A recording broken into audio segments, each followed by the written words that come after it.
was here in Nashville, Tennessee about a decade ago when a particularly brutal murder went down that still has people talking about it to this day. It happened inside this prison. The victim, Estelle Richardson, a mother of two, doing time here after buying pain medication illegally on the streets. The morning she died, she had been found unresponsive in solitary confinement with a fractured skull and several broken ribs. According to the police report, the only people that could have laid a hand on her were the 4 prison guards ultimately charged with killing her: Andre Hendricks, William Wood, Jeremy Neese, and Joshua Shockman. Shockman, when not guarding prisoners, a mixed martial arts fighter, as seen in videos posted on YouTube. His nickname, the Warhammer. If you don't buy a ticket to come see the Warhammer, you're gonna get punished. Shockman's not responded to several CCTV attempts to reach him. As a prison guard at the time, he was described as being overzealous in his dealings with inmates. But he and his fellow guards denied killing Richardson. Some say what may have helped their defense is that the crime happened at this particular prison, a private prison company contracted by the local county government.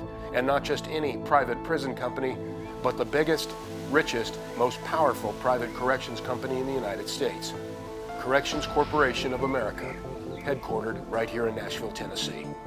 Corrections Corporation of America, or CCA, operates, according to its website, more than 60 other private prisons across the United States, from federal detention centers housing undocumented Latino immigrants to state prisons with American inmates serving time mostly for nonviolent, drug-related crimes. In all, CCA houses 70,000 prison inmates nationwide. When CCA's prisoner in Nashville, Estelle Richardson, was murdered, CCA managed to get the murder charges against its guards dropped. How?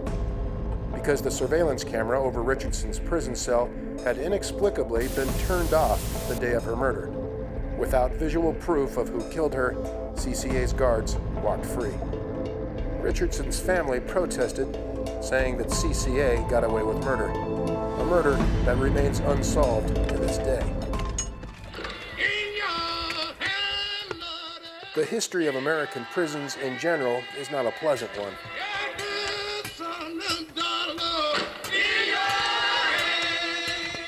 The United Nations has referred to U.S. prisons run by federal, state, and local government as some of the most dysfunctional, abusive, and torturous penal institutions known to man.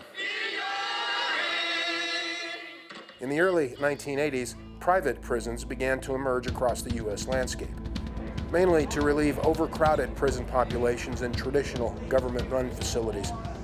Prison populations that began to explode as a result of America's war on drugs policy that was landing thousands of new drug offenders behind bars every day. For example, overcrowded and overwhelmed government-run prisons like in California have been ordered by courts to alleviate overcrowding by moving inmates to newly available prison space offered by private prison operations. In other words, California pays private for-profit corrections companies to manage some of its prison population. Essentially, private prisons are renting out storage space for prisoners. The more prisoners they take in, the more money or profits they make on their leases. Companies such as Nashville-based CCA have been profiting enormously. CCA's annual revenues today, for example, approach nearly $2 billion.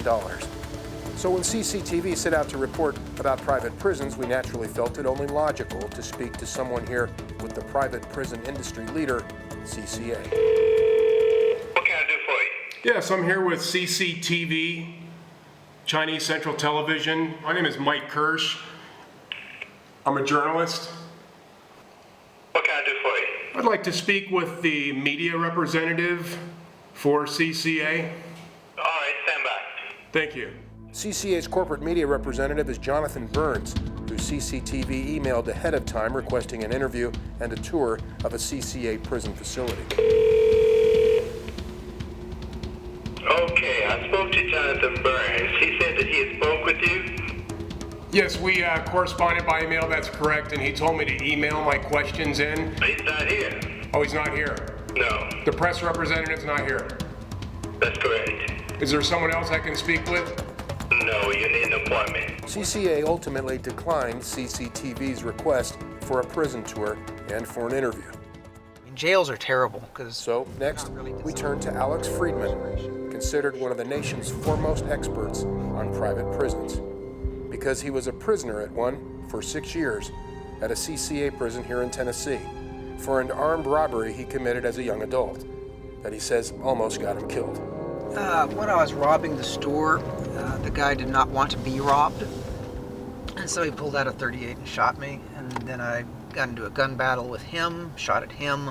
I was incarcerated for committing the crimes of armed robbery, assault with attempt to commit murder, and attempted aggravated robbery. You don't look like such a person. People tell me that all the time, and then I have to ask them, well, what does an armed robber look like? I don't offer any excuses for the crimes I committed back in the late 1980s and early 1990s.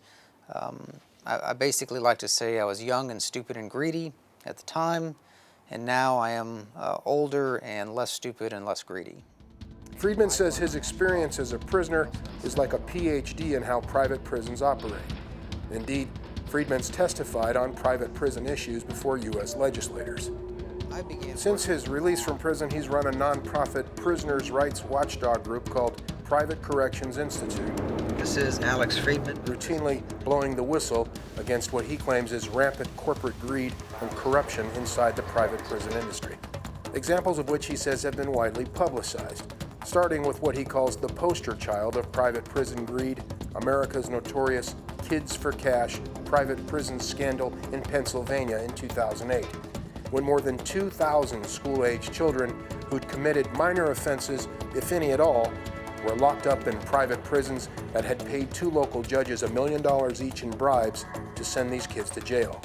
Sending children to jails in return for cash. 2 judges in Pennsylvania pleaded guilty today to taking huge payoffs to send teenagers to privately run detention centers.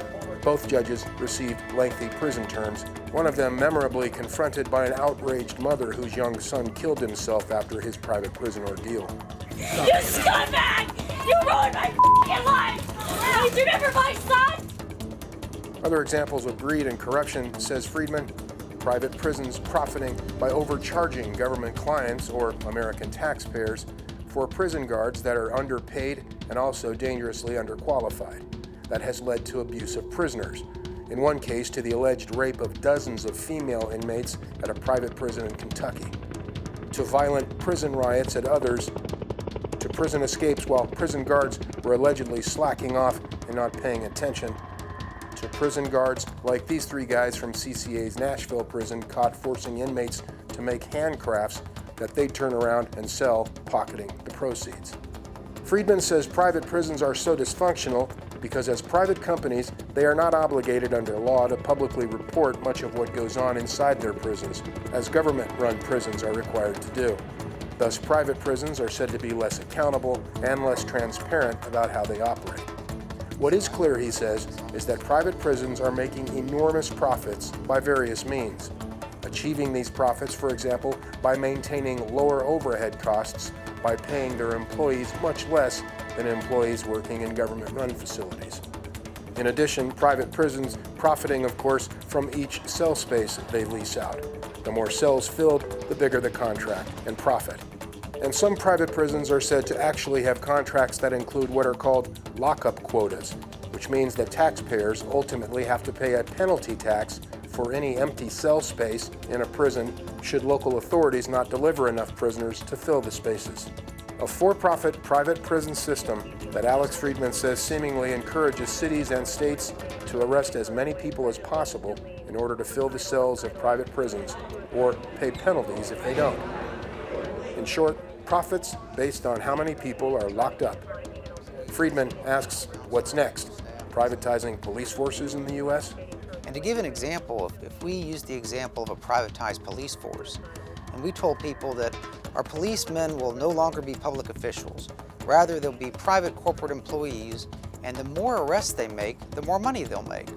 And most people would say, well, I see a problem with that, because they would be incentivized to arrest as many people as possible, because that's how they would make more money.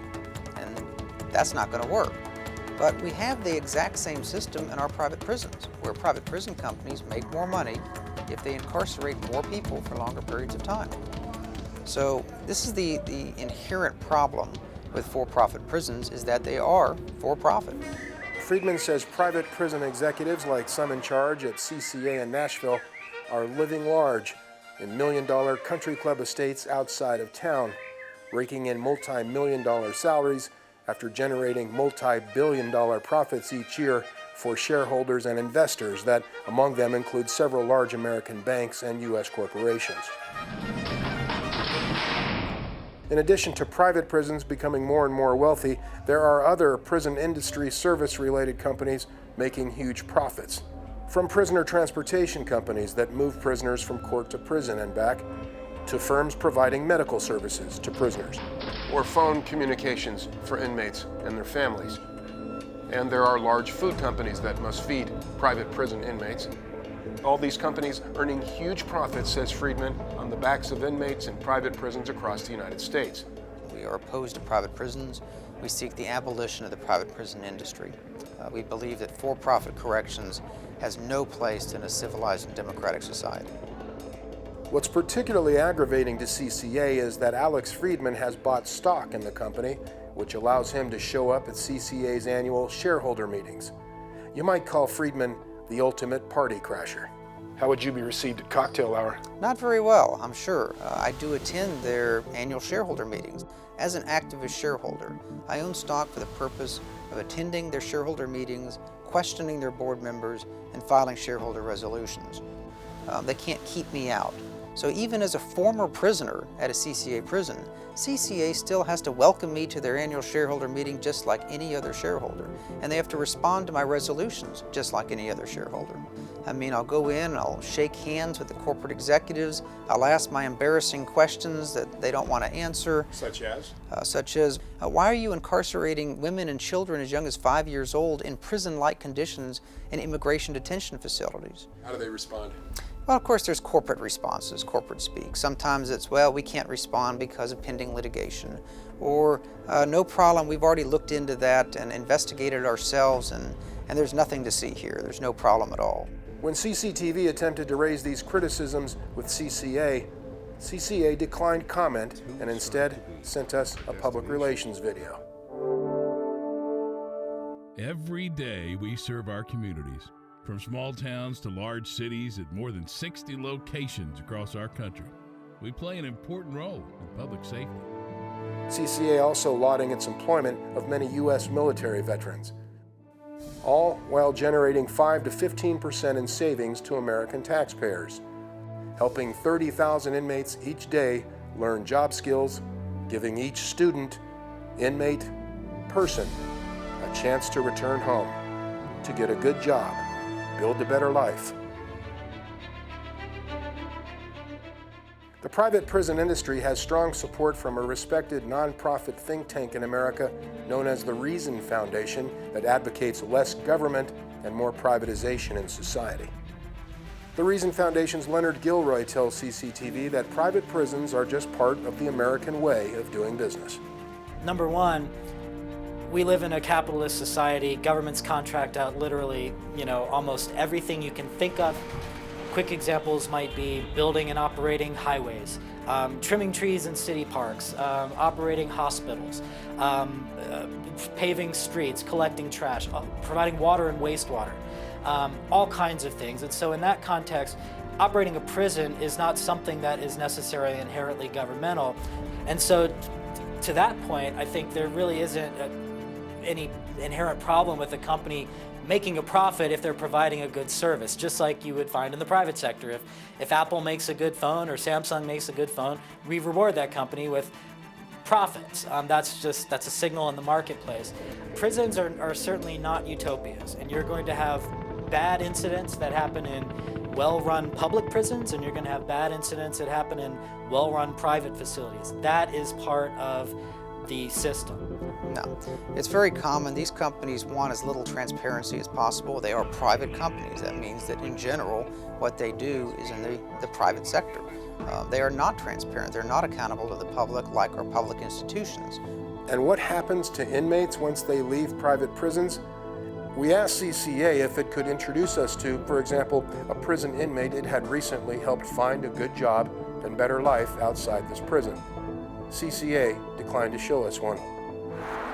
This gonna be a crib. Though some local nonprofit human rights workers in Nashville introduced CCTV to one recently released CCA inmate now living in a wooded area just a few miles from CCA headquarters.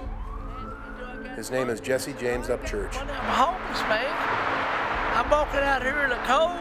I ain't got no place to go, man. CCA confirmed Upchurch's long criminal history, which spans 30 years, in and out of prison for crimes ranging from selling illegal narcotics, burglary, to most recently, aggravated assault. What about people who see this and they say, well, Jesse, you put yourself in this position. You shouldn't. I've done my time, but you put me out here and you expect me to do right, tell me to do right, you educate me to do right, but if I ain't got no help, what am I supposed to do? You got anywhere? Oh, man. You got anywhere to live? I ain't got no place to live, I ain't got no place to go. Upchurch says he can't find a job because of his criminal history. And he says when he's sent back to CCA for minor crimes like drinking in public, he says it's almost as if CCA is happy to see him come walking back through the door because it means more profit. Follow the money. So if you want to know why we have private prisons despite all the documented abuses that have occurred over decades, follow the money. See where it leads. So you have these companies being paid hundreds of millions of dollars from government contracts. And then they take a portion of that money, millions of dollars, and they give it back to politicians in the form of campaign contributions, donations, and lobbying expenses. And as a result, they get more contracts. So it's a recurring cycle, and people are making money.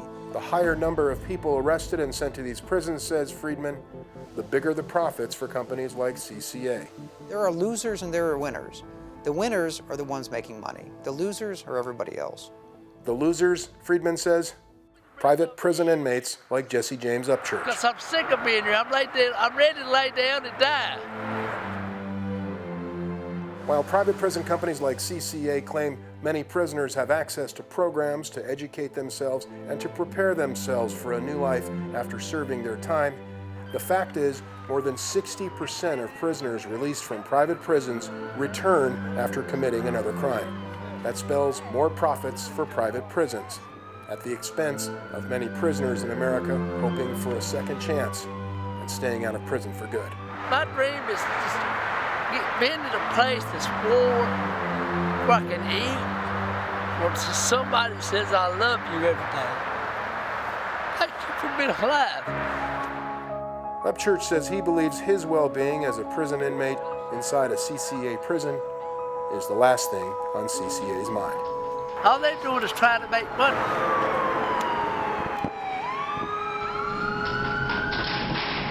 A week later, after drinking, Jesse was arrested and booked back into the local CCA prison. After the murder of Estelle Richardson here at its Nashville facility, CCA paid her family $2 million to settle a wrongful death lawsuit. Still, Friedman hopes someone will come forward with information about the crime. He's raised a $35,000 reward for that information. Little has been heard from the 4 guards accused in her murder since charges were dropped against them. Josh Shockman, the Warhammer, survived to fight another day, and today is said to be a fighting instructor. To date, CCA refuses to answer CCTV's questions about Estelle Richardson's murder. Though through its public relations videos, CCA assures the public it hires only the best employees at its facilities, who get the best parking spots right up front, from Employee of the Month to those working in quality assurance. Quality assurance? Yes, quality assurance is basically covering things up. What goes on inside private prisons, says Friedman, unfortunately, often stays inside private prisons.